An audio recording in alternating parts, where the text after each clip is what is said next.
YouTube? It's your girl Candace, better known as you see me what, and today we are back with another video. I know y'all see the hair, okay?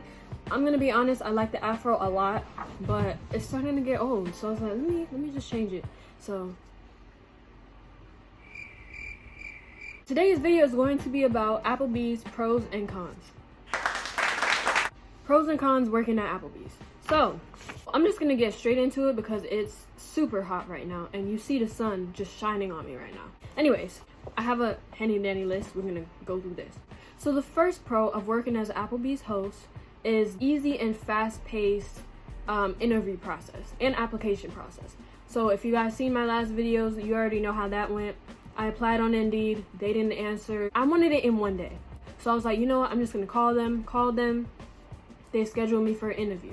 It was like that. So it was super fast. Interview was about 2 days. Went for the first day, went good. Then they said come back for the second, went back for the second, got the job. So yeah. Second pro is the ability to meet new people. Sometimes you have the same couple people come in to Applebee's, so you might recognize their face. Other times, and a lot of the time, there's a whole bunch of new people. You meet new people every day. There's teams that will come by, sit at the bar, sit at like a big party table. It's good just being out there and being able to see these different personalities in person. Because if you're a homebody like me, you like staying at home, but you don't really experience the outside world like that. So it's definitely good if you want to come out of your shell and work on just talking to people and letting go of that social anxiety that you may have. So that's really good. Number 3, the ability to add or drop shifts. This could be a pro and a con. A pro because you could pick up shifts if you want to work more, like hours and stuff like that, or you could drop shifts if you don't want to work. But the only problem with this is you got to make sure somebody wants your shift, because if somebody doesn't want to work your shift, you have to go into work. Even if you're sick, stuff like that, they don't really care. You still got to go into work unless somebody can cover for you. Or if you're not getting enough hours and people want their shifts that they already have and they don't want to drop it for you, you're not going to have any hours still. So you got to kind of get to know people a little bit. That way they'll be more willing to drop their shifts for you.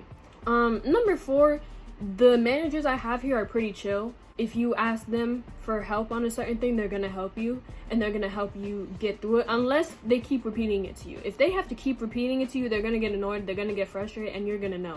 They don't hide shit. They don't really sugarcoat it. If you're doing something stupid, they're gonna let you know. So that could be a con to some people. To me, it's whatever. Now let's go to the cons, right? The first one is you're unsure of when you're going to be cut. So let's say you're working a AM shift, right? You work from 12 to 5 and the next person that comes in starts at 5. Let's say you've been there from 12 to 5. You're expecting to get off and the next host is already there. They still probably won't cut you just because they want 2 people at a time or something. I don't even know, but they still might not even cut you until like an hour later or something like that. So you can never call your ride and say, hey, I'm gonna be off at this time or whatever, because you never truly know. You only know when they come by and say you're cut, and then you have to call them.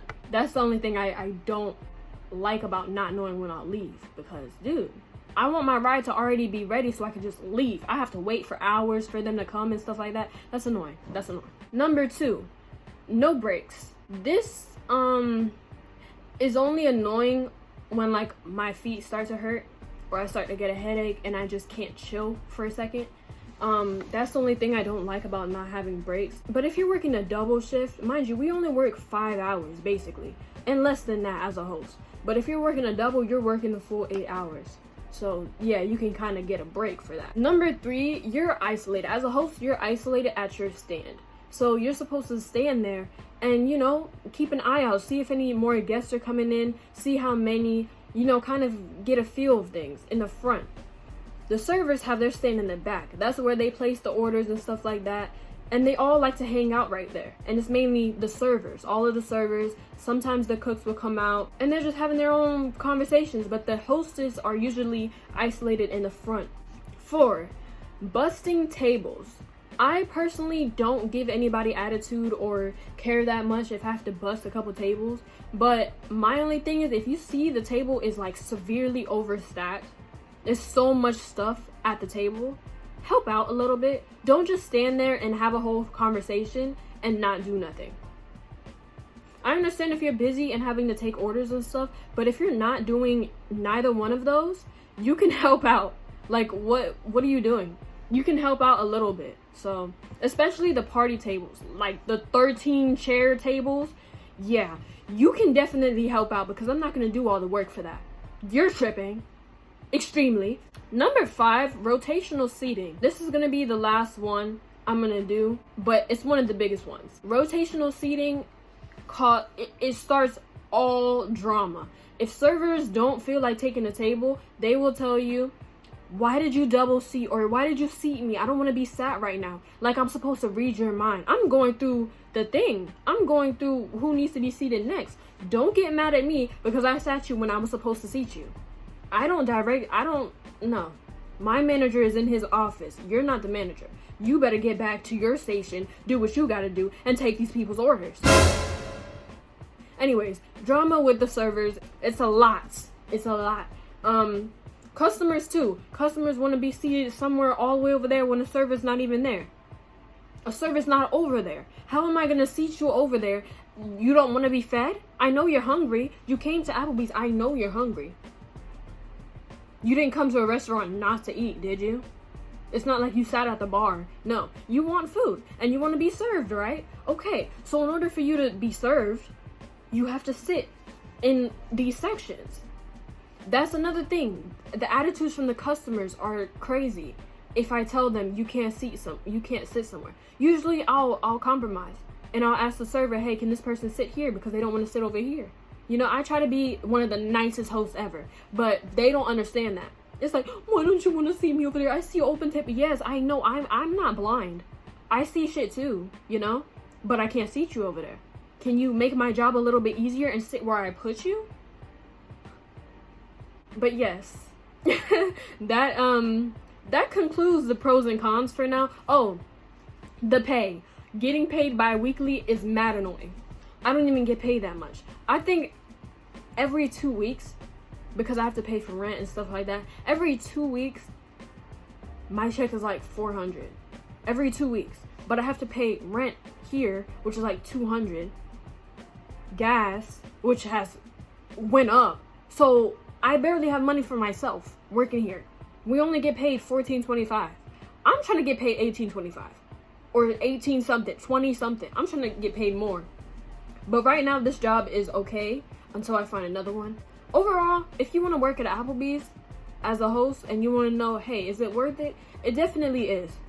It definitely continues to get me out of my comfort zone. Just definitely go for it if you're thinking about it. Don't pass up on it because of just the cons. The pros are definitely good too. My only major cons is the pay. I want to be paid more. Also, not knowing when I'll get off, because sometimes I'm just so excited to leave and then I can't leave. So those are my only 2 major ones, and probably rotational seating. But overall, I'm glad I work here. I'm glad I have the experience here. This is my first job publicly. My first job in general was in college, but as far as to the public, this is my first job. And in restaurant, this is my first one. So definitely try it out if you're thinking about it. If you guys have any questions, let me know. I can make another video if that's necessary, but definitely try it out. Don't pass it up if you get offered it. Try it out, see what you like. You might go into serving or to go, car side, stuff like that. Definitely it's a good starting point. Hope you guys enjoyed the video. Peace.